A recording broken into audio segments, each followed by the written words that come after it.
Cool. Let's do a sound check and see if everyone can hear me. The chat should be open if someone wants to drop a message.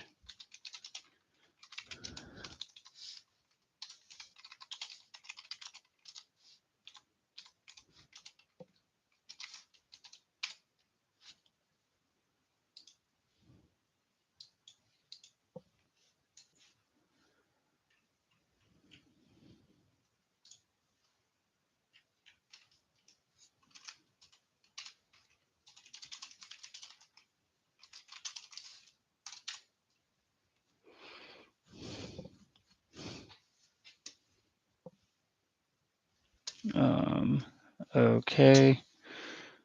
Oh, okay. You can't hear me. Okay, cool.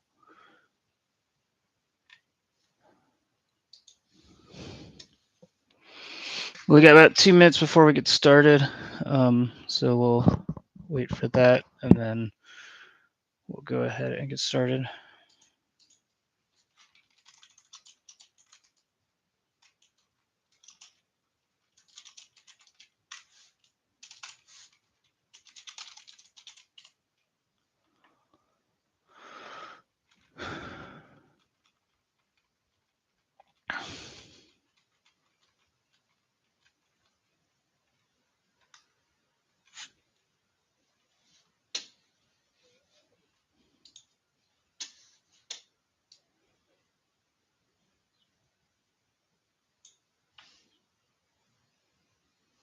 Okay.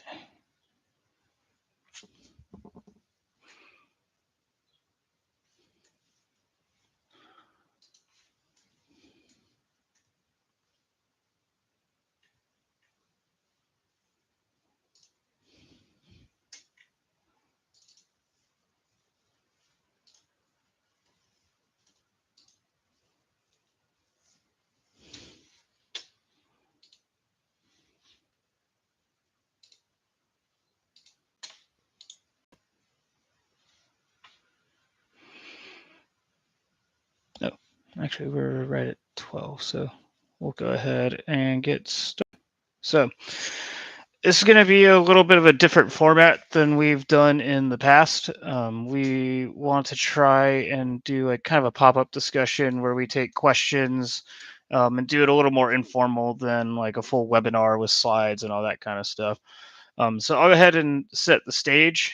If we don't have a ton of questions, I have some prepared stuff that we can talk through. But the focus of this is going to be on ransomware simulation within like a red team or offensive security engagement.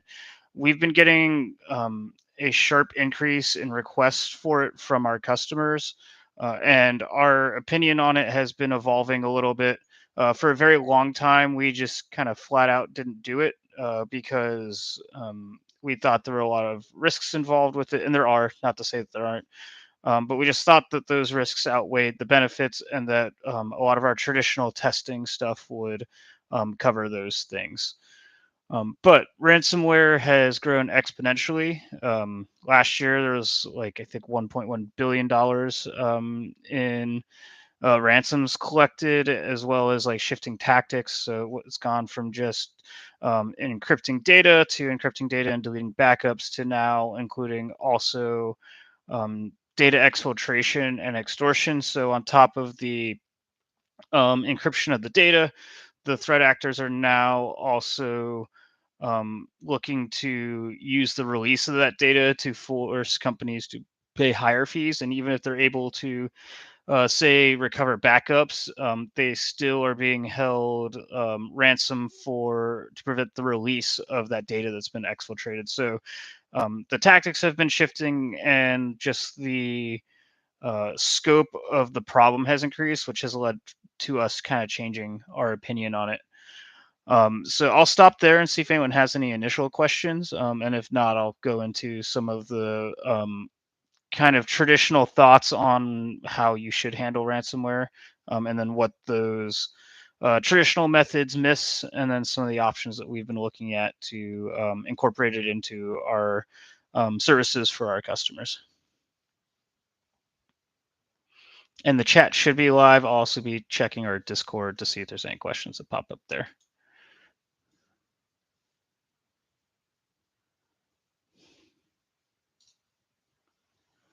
Okay. So I don't see any questions, so I'll go ahead and just kind of talk about how it's been done in the past. So even nowadays, if you start asking people about what their thoughts are on doing ransomware simulation during an engagement, a lot of times you'll hear things like you don't need to do ransomware simulation, just do like a phishing campaign because that's how ransomware gets spread and that kind of things. But that really misses the boat, especially just the phishing campaign part. Um, Phishing campaigns only test whether or not someone's clicked on something, and if you're doing some kind of payload execution on that, whether or not that individual box um, would be caught, like your EDR would catch that individual box. And there's two things that are um, limiting in that. One is kind of a generic problem with doing in pen tests or red team exercises anyway, in that there's about a 3% click rate on links. And it's been that way for like 5 or 6 years now. That number really hasn't changed. So running a phishing campaign doesn't really tell you very much other than are your like sandboxing and and email filters working well, and do you have a abnormal problem in that people are clicking at a rate higher than average. But even if you only have a 3% click rate in an organization of 100 people, that's still 3 people clicking on it, which is enough for the infection to start. So, in my opinion, from a red teaming threat emulation standpoint, phishing campaigns aren't really providing any additional information to us because it's a pretty static number at this point in the industry. Obviously, customers should be doing the training to raise awareness with their users and try and bring that down. But over a long enough time frame, someone's going to click on something. And then the other part that I mentioned is that it only compromises one box. If you're doing a payload at all, other than just and not just registering the clicks, which is not enough to determine how your organization or your products would respond in a wider scope problem. Because a ransomware executing on an individual box, while not good, in reality, it's not a huge problem for a company because they have all of their backups, all your share drives are still good, all those kinds of things. The ransomware has to be very widespread within the network, which I'll talk about in a little bit more about the roles of C2s in that attack chain. But so phishing campaigns just really don't cover enough. So that takes us into we need to do more than just the phishing campaign. So we're going to do some kind of red team threat emulation campaign. Well, there's still a lot of problems there too of how we've traditionally done it, in terms of like just dropping like files to show that we got access to a shared drive, or more common when customers have been really forceful on insisting on some kind of ransomware simulation. You'll hear people drop and then encrypt their own files because obviously we don't want to risk customer data. Because anytime you do encryption, even if you're encrypting not from like a ransomware standpoint, you're just encrypting in a file and unencrypting it. There's always the possibility that something goes wrong and the data gets corrupted. So understandably, people don't want to um, target real customer data. They want to do something to just kind of simulate that encryption activity without risking any of the customer data.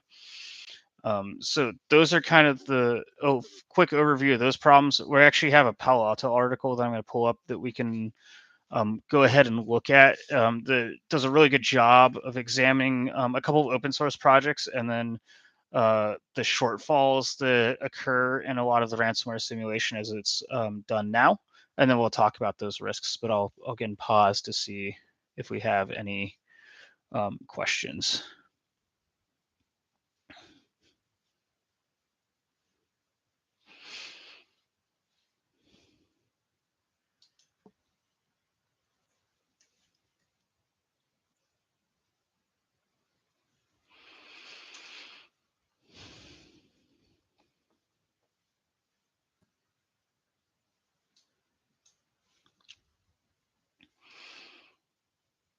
Okay, I don't see any questions. So let me pull up this article.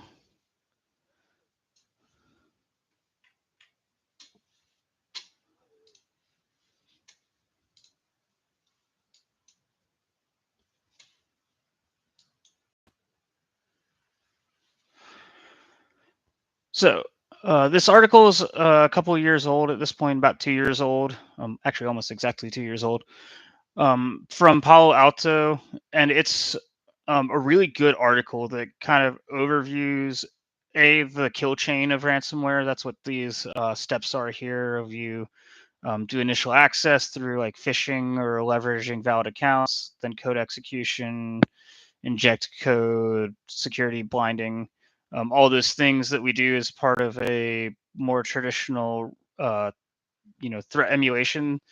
Everything up until uh, you get to the ransomware note and the encryption part down here is pretty similar to just doing a traditional like red team campaign where we're looking to spread throughout the network.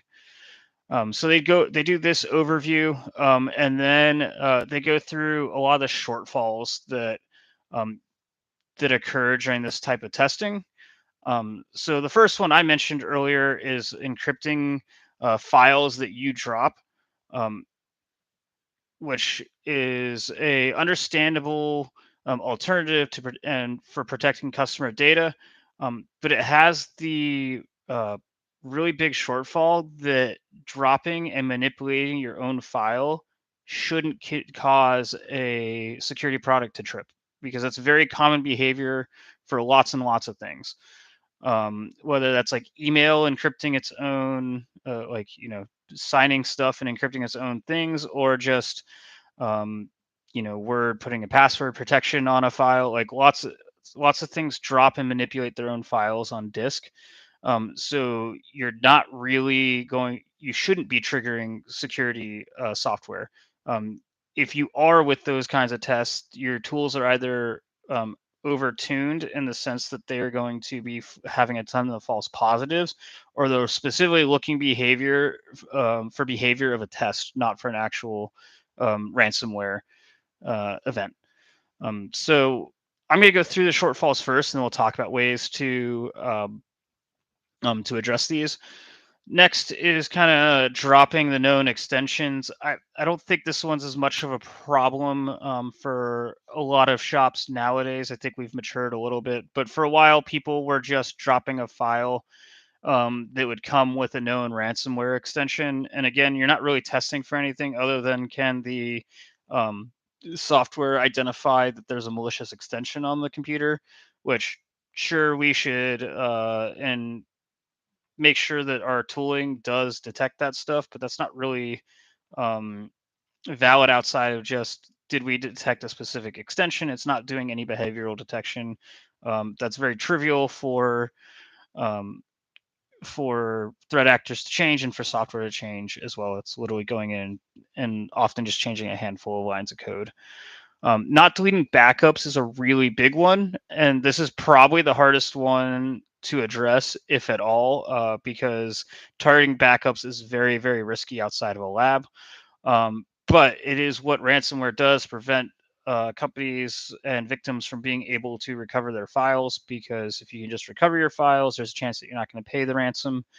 Although, depending on the size of the network, um, there's been a couple of studies that have been done that show paying the ransom is often cheaper than trying to rebuild your network from backups.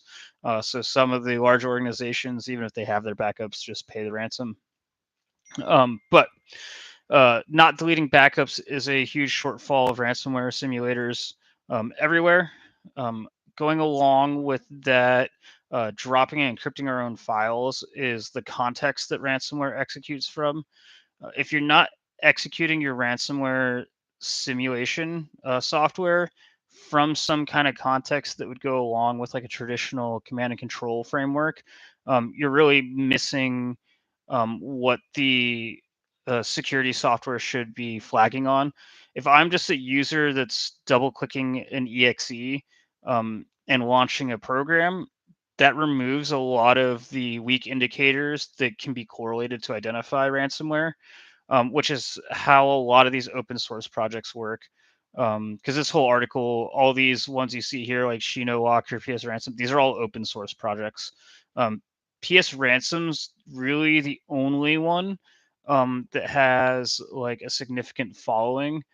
And when we talk about mitigating risks and stuff, we'll talk a little bit more about these open source projects because open source is a good thing, but especially if you're talking about a ransomware simulator, ensuring that it's a really is a simulator and you're not just running someone else's ransomware becomes problematic. And so you at least want something that's been reviewed by other people or comes from like a well-known company.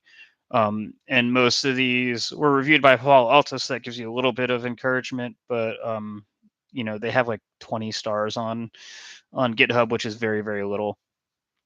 Um, so number 5 is, again, I think this one's largely been addressed by a lot of modern tools in the last couple of years of this no command and control. For a while, ransomware simulators were just kind of files or scripts or exes that you dropped on a computer, and someone would double click it, and then you'd see if the SIEM detected it.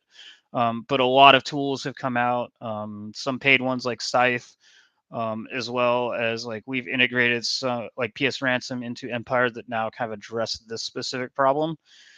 Um, then there's the remote encryption and share drives. One thing that's really common in ransomware simulation nowadays is that it only does local file encryption. So you'll run it on a computer, it'll encrypt some files, whether those were pre-positioned files or files that the software dropped. It'll encrypt those, but it doesn't do anything on a share drive, which is a major shortfall because ransomware does target that because, again, they want to make sure that they're getting all the important information. And especially in large modern networks, a lot of times the most important information is not on a local machine, it's on a remote share. So not targeting those remote shares is a big shortfall. It's also, just as a side note, because we talk about this a lot in a lot of our training stuff. You don't necessarily have to have a elevated context to get to those shared drives where that sensitive information is stored. So we don't. While spreading throughout the network is really important, especially on that data exfil part, if we're not targeting those remote shares, we're missing a huge way that these threat actors operate because they don't have to go and compromise the whole network to get sensitive data because usually users have access to it. Um, so kind of the last big one that a few organizations or testing methodologies um, have have looked at is using real ransomware but not executing it. So basically creating neutered ransomware. Some service will go in and basically make it so that it's not executable, but it has like similar signatures in terms of the like static analysis, like this static signature checking, and then it'll just go drop it all over the network to see if their tooling picks it up. But again, that's only signature checking, kind of like those known extensions, and so that doesn't really um, give us a lot because if anything's changed in that software, then the static signature is going to change. And if you go look at some of the stuff that we've published, code obfuscation is a very effective and well-known method for most of these APTs. So relying on those static signatures is not really a valid way of checking, are we prepared for a ransomware event? So now that I've gone through that, I'll pause here and see if there are any more questions. See if there are any questions now.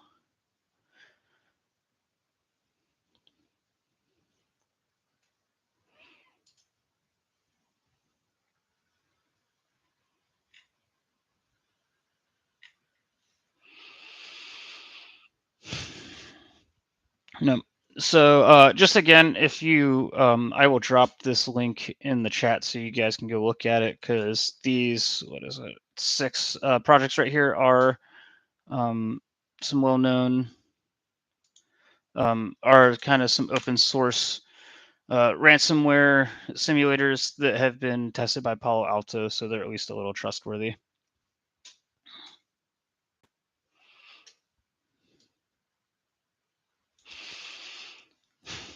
Okay, so now that we've talked about those shortfalls, we're going to go ahead and um, look at a few things that we can do to address them. The biggest one that I think we can address as like a community is that dropping and encrypting our own files. There's a couple of ways to address that within an engagement. We can have the customer pre-position files. I know some people have like pre-built scripts for customers to have them go execute it from one of their user contexts, so that it'll like auto populate for some local machines and share drives. And they know like the file extensions or have like a preset directory to go look at for that to make sure that there's a large enough volume of files. Because another thing that um, happens sometimes in these ransomware simulations is that people do go pre-position a handful of files, but if your test is only encrypting one or two files on a computer, um, that's not enough to that a security um, software should be executing on it necessarily without other indicators that they're correlating because again it's really common for some files to be encrypted on a computer, so you want to make sure that there's at least a decent amount, 10, 15. I haven't done a study on what the exact number should be, but you want it to be a decent amount of files that you're encrypting so that you see behavior of access of a large number of files on the system that are all being encrypted simultaneously. That's like a really good indicator to be testing against. Um, you could also alternatively, the big thing that you're trying to look at is make sure that you're not dropping the file and encrypting it from the same context. So there are ways to write your software or use a C2 or something to drop a file in a different user context. So you could create like a dummy account on the like Active Directory user um, in the customer's forest or domain to that you'd have the credentials for that you could like use like a spawn as or a run as that user, then drop the file and then encrypt it so you don't have to drop the files, not a file. And then encrypt it from your C2 context to allow you to break that context up. It doesn't have to be. Sorry, sorry about that, guys. Hold on one second.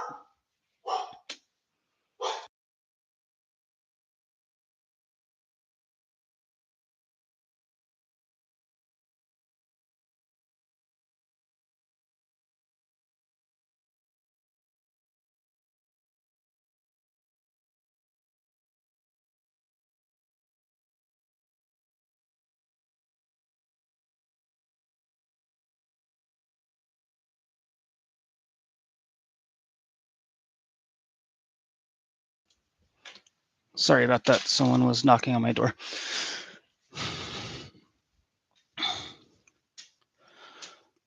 So we talked about the context.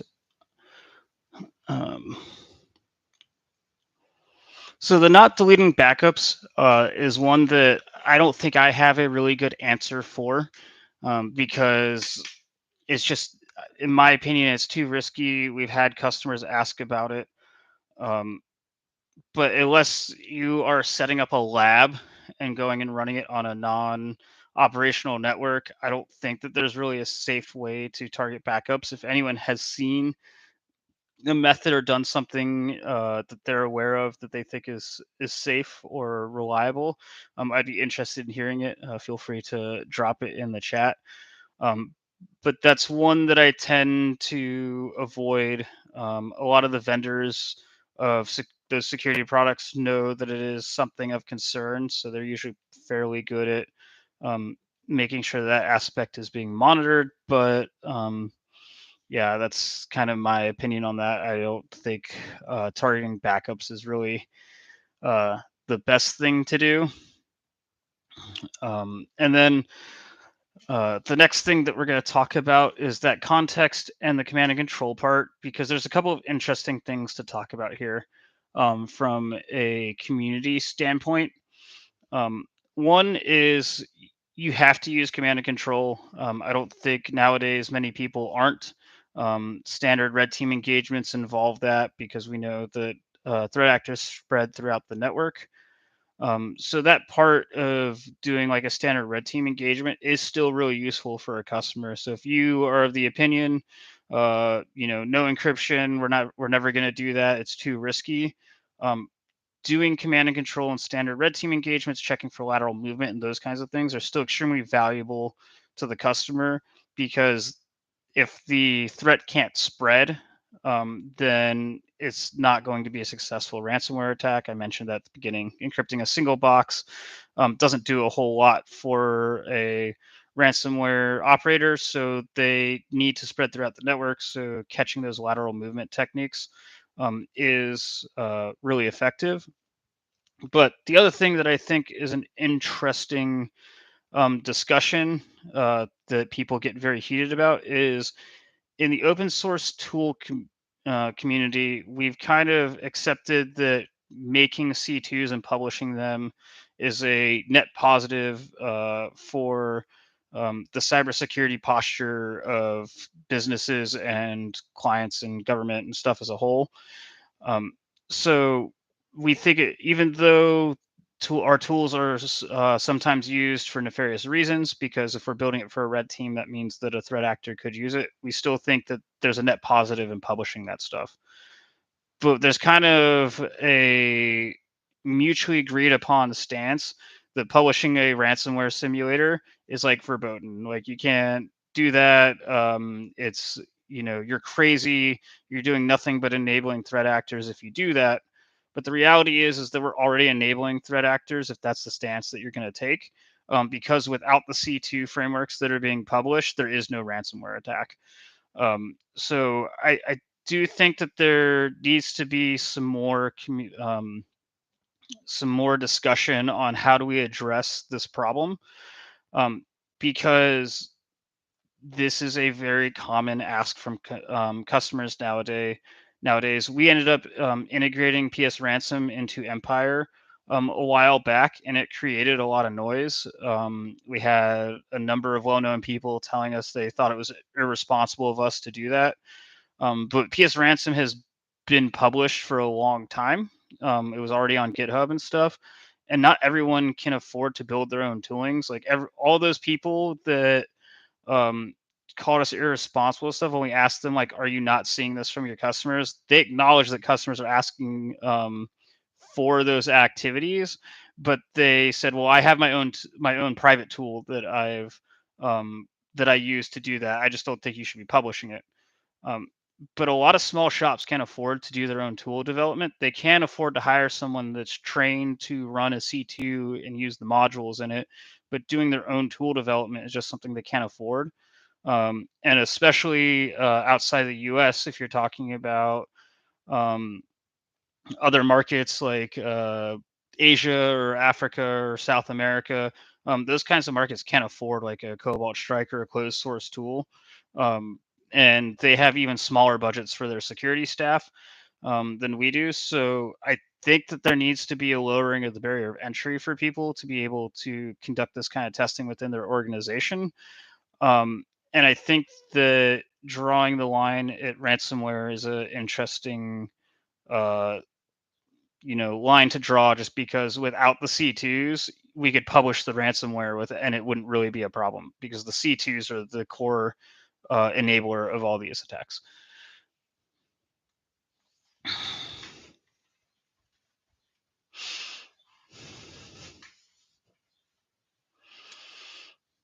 Yeah, let's see. It looks like we got a question potentially.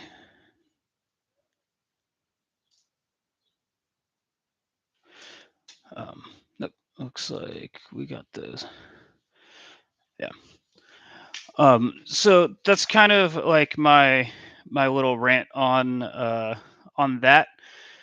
Um, and then I guess the general discussion, if anyone has any questions, is like, how do you think we should manage just the risks of ransomware simulation in an engagement? Um, I really like the pre-positioning of files um, to be able to break that context issue and still do some encryption attacks, because encryption is its own behavior to detect. And if everything else fails, that's a typically a noisier behavior than some of the other things that typical C2s do. Kind of like process injection is very noisy, so is encryption. So I think it's a valid behavior to test, and that seems to be the best compromise between risk to customers, networks, and data, and still allowing for that testing.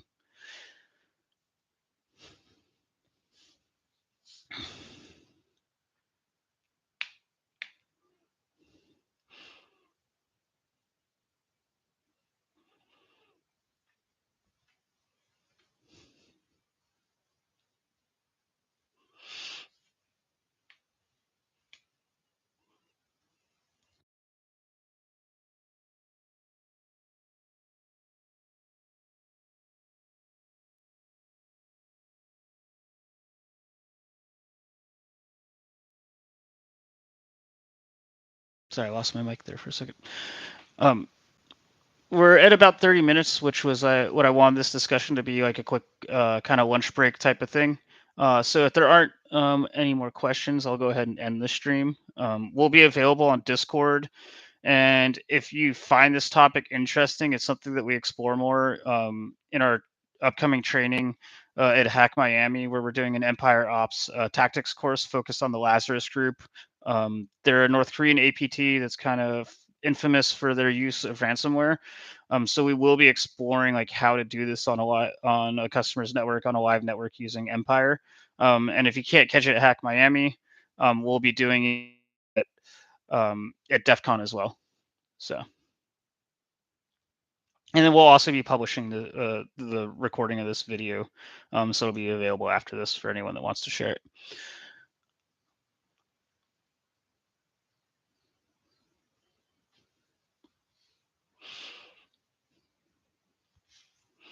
Well, thanks everyone. I'll be around on Discord. You can always get me there, or feel free to send me an email. But have a good day.